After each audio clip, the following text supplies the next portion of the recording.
That a joke? Where's the punchline? No, it's not a bloody joke. People have to wash vases in this place. Please give it up for the final act of this section. Please welcome Greg Lawrence.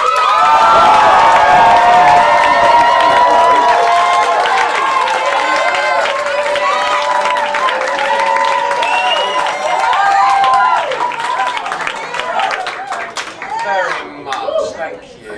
Greg, hi. Thank you. I would just like to take this opportunity while I'm up here to thank a couple of people. They've made this possible, and they've made me who I am today, and I'd just like to thank them. It's a bit boring, but whatever. I'd like to thank my good friend Jack Daniels for helping me get up here and talk to you this evening. I'd like to thank the lovely ladies at the Tesco clothing counter for dressing me this evening. I'd like to thank Jeremy Kyle.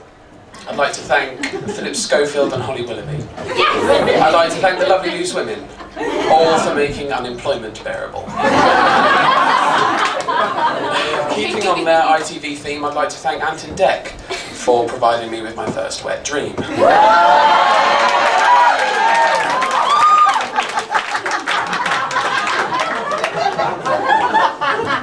I'd like to thank God now.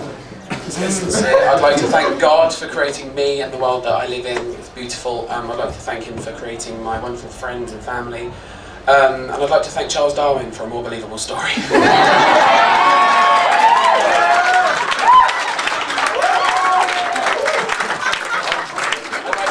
like to thank my mother as well for spending 18 hours in excruciating pain in labour giving birth to me. And I'd like to thank my dad for causing that. No, but seriously, I would like to thank my mother sincerely as well, because she's shaped the way I am. She's made me who I am, and I'm very thankful. I'm thankful for her for rearranging the sofas in our living room when I was 9 years old in a circle so that I could recreate the famous 16 going on 17 scene from The Sound of Music. Yeah, and therefore making me gay, so thanks, Mum.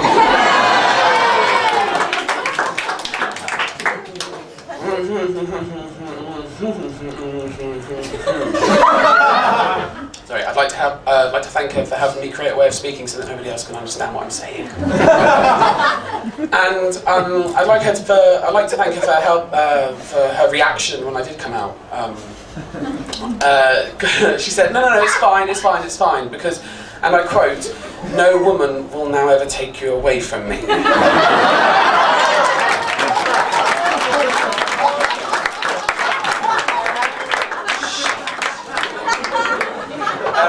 No, but I do have quite a good relationship with my parents. I'm very lucky and fortunate to have come from a very sort of loving and supportive background and very trustworthy parents, which makes it very difficult to rebel.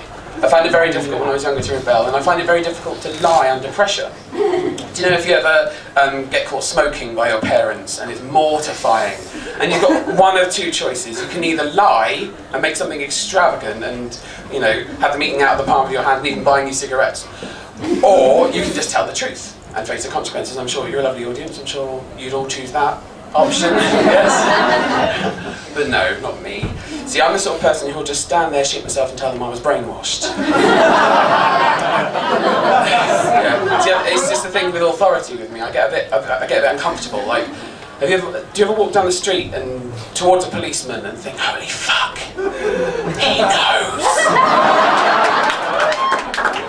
You don't know what he knows, but he knows. You don't know what you've done, but he knows. And it's completely unnecessary guilt too, because you've not done anything wrong. And you start becoming overly conscious of what you're doing, and you start being aware of your legs and how you're walking. Are you walking suspiciously? No. So you're walking and you just think, okay, this is conscious. Okay, it's fine. And then you become aware of your arms. Do you keep them by your side? Do you flailing right now?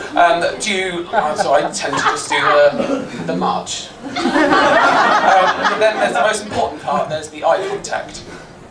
Do you look him straight in the eyes as he walks past and freak the poor sod out? Or do you look sort of sporadically at him and Well, either way, to be honest, you're going to be locked up for being a mental case.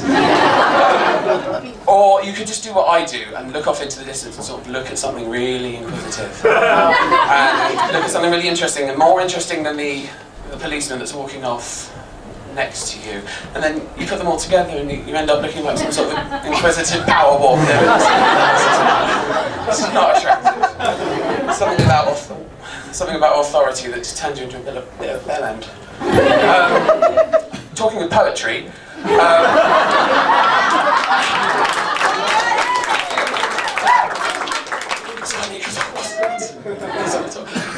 I've actually got a poem that I want to share with you, and for this I'd actually like to welcome Huw Thomas.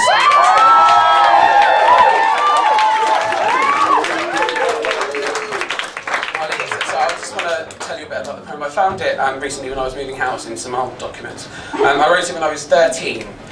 It's a very confusing time for me. So I've written this poem, and you can see there's some clip art on there, as you do when you're 13. Clip art that has absolutely nothing to do with what you've written. So here's something that I wanted to share with you. It's called My Poem. There's something that's confusing me, there's something on my mind, and after I have written this, the answer I shall find. The boys at school all talk about something I don't know. The boys at school all talk about the words that I will show to you. They use them in the locker room, they use them in the halls. They sometimes use these secret words during football calls.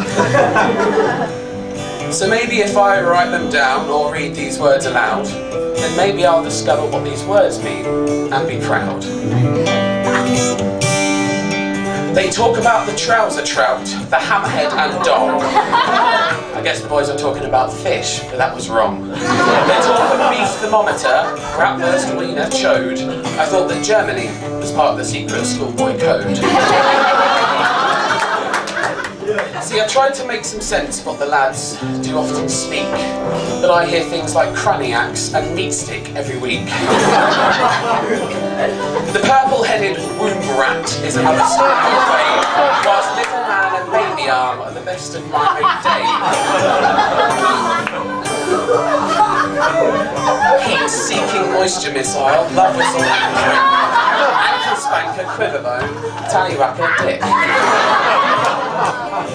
Single-serving soup dispenser, total blow like rock. All these ones I speak to you, the view from rock. A few more for you. Bitch stick, lap rocket, mayonnaise pistol shot, murky lurker, washing base, pee-pee and King Kong. See, I asked the boys the meanings of one or two of these. They just said I was too young to know the birds and bees. But I just said that wasn't right, and I know more than you. Maybe just 13, you know, but I've seen Spy Kids too. So I have started using the words that I don't know, because I'm a big boy deep inside, I just have to grow. Bishop with his nice red hat, leader up the sack, love muscle, dingle dangle, cheesy sausage snack.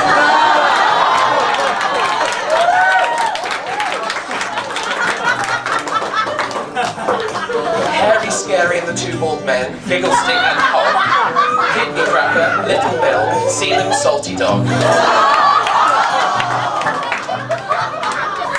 Buster McThunderstick, cider on the checks, brown rod, pussy burger, Cockosaurus Rex.